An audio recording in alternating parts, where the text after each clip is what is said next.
can change something. So just think about applying that as a principle in your life. The second thing I want to talk to you about is a trend in human history. And you know that history goes through cycles, and there'll be some trend will start, and human beings, I don't know if we just copy each other or what it is, but ideas suddenly become strong and have a great weight and pull that before didn't have great weight and pull. Well, let me give you an example of what I'm talking about. And we're going to talk about the last roughly 400 years in human society. If you lived in 1600, you didn't have a state. There wasn't a state that you had allegiance to. You understand? If you lived in England, you joined the army, you would take an oath of allegiance to the sovereign, whoever the king was. That's who you were loyal to. In other words, the government was a person, if y'all follow what I'm saying. And that's the same way it had been throughout all of human history. It had always been that way. So your loyalty was to a person. And of course that loyalty was also expressed through families and groups and, you know, nobles and cities and all of these different governing bodies and these different institutions that stood between you and the ultimate power in society. Now what we're talking about is the church that stood between the individual and this ultimate government power. There was a guild, there was a community, there were all of these different mediating institutions that stood between the sovereign and you down here, the individual. So there was a lot of structure in that society, and there was a lot of protection built in for the individual. Now, if you think of the Middle Ages as this time when everybody was whipped 3 times a day if they weren't a nobleman, you got the wrong idea, because there was an enormous amount of freedom that had been won in the previous 500, 600 years. There were cities that were free cities. They had the right to govern themselves.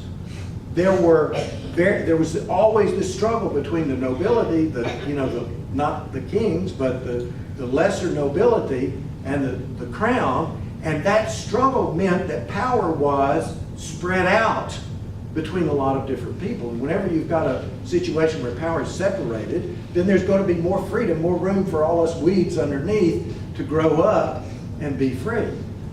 So that's about 1600. And that's about the time that the modern state, the modern nation state, began to arise.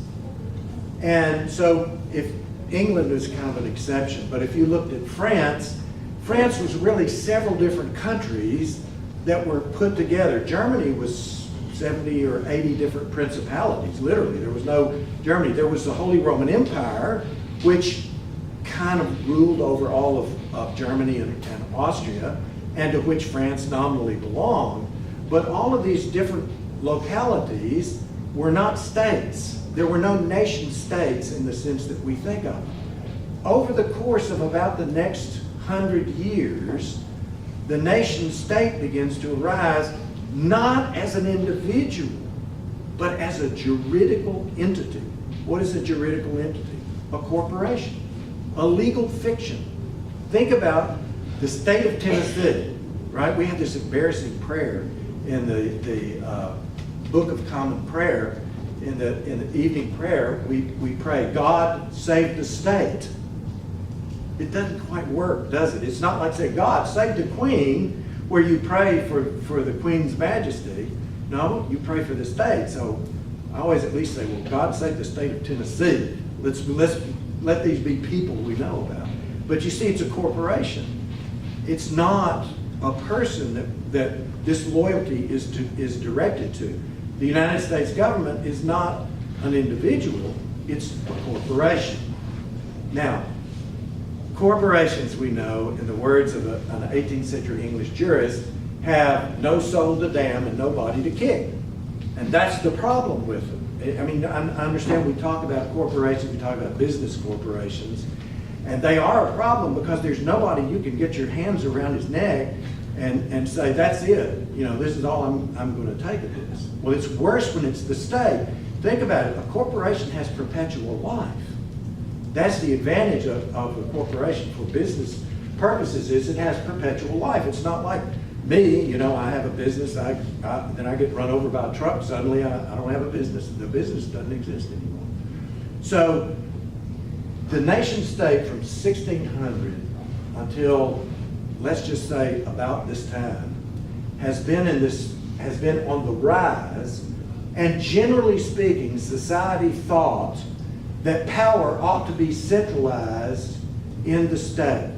And so power has, remember what I said about during the Middle Ages, there were a lot of cities who secured their own freedom and their own self-government. Well, all of that power in the periphery, in localities, and that resided in individuals, over the course of 400 years, has been stripped away from those individuals and centralized in a nation state. Now, I want you all to think about this. Whenever anything gets too big, it dies, right? And so that's what makes social trends work. Whenever the social trend goes too far, it chokes on itself. It can't continue to go on. So what happened to sort of speed up this process of centralization of power in the nation state was the Industrial Revolution. And the let's go back before that. There was the Enlightenment. Everybody knows about the Enlightenment, right? The Enlightenment was a period of time in the 18th century when there was this revolution in the way people thought, at least the way the intellectuals thought. And it was a revolution against tradition, against religion, in favor of reason, and in favor of what is called science and the scientific method. And that kind of thinking resulted in the French Revolution, which was the overthrow of tradition. Now, you and I we still have lots of traditions, but not like it was then.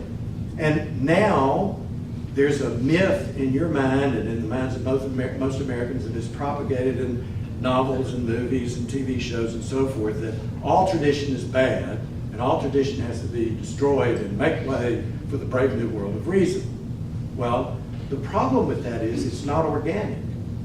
See, all of those traditions that we have grow up in communities as ways of providing, of ways of settling social problems. See? And sometimes, and so when you do away with tradition, you're breaking up the bonds that were ruling society. You're taking out the rules that were there that kept society together and made it possible to keep it together. So the Enlightenment has this emphasis on individualism, reason, and the destruction of tradition. The problem with that is, like, you know, humanity, Luther said humanity is like a drunk on a horse. He falls off the horse on one side, and then he gets back up, and he leans so far over to the other to avoid falling off on that side that he falls off on the other side. And that's the way we are. And so in attempting to correct one thing that's wrong, we swing the pendulum all the way over the other side, and we fall off on the other side. And so Enlightenment thinking became very quickly very reductionist. And by reductionist, what I mean is, it said, listen, we don't know about tradition. We can't measure values. We can't measure morality.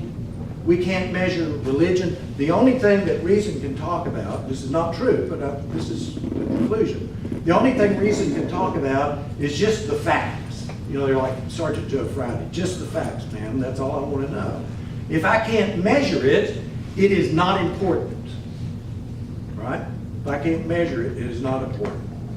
And that's the way that the Enlightenment, with this emphasis on reason, comes down to us today with this so-called scientific method. Now, I can tell you in a minute how to refute the idea that if you can't measure it, it's not important.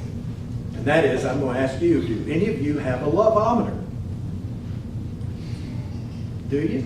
I mean, do you have a machine that you can throw on your wife or your husband and say, well, I see now how much the needle moves, I know how much they love me, right? No, you don't have that. The fact that you can't measure it, does that mean it's not important? Of course it does. But see, this idea is so, this idea is so deep in the way that you think and the way that I think, and it's in our whole society. So what's happened is, as power is concentrated in the state, and thinking changes, and those traditional institutions and traditions that stood between you, the individual, and the sovereign, the government, one by one, those institutions have been removed or destroyed. So the guild is gone, and the power of the church against the state has been broken. And the community, in the course of centralizing the economy, the community has been broken, and all of the ties in community whereby people used to care for each other and protect each other, all of that's gone. So what's left is, by now, what's left is this naked individual looking up at Washington, D.C. That's where we've come to today, and this is how we've gotten here.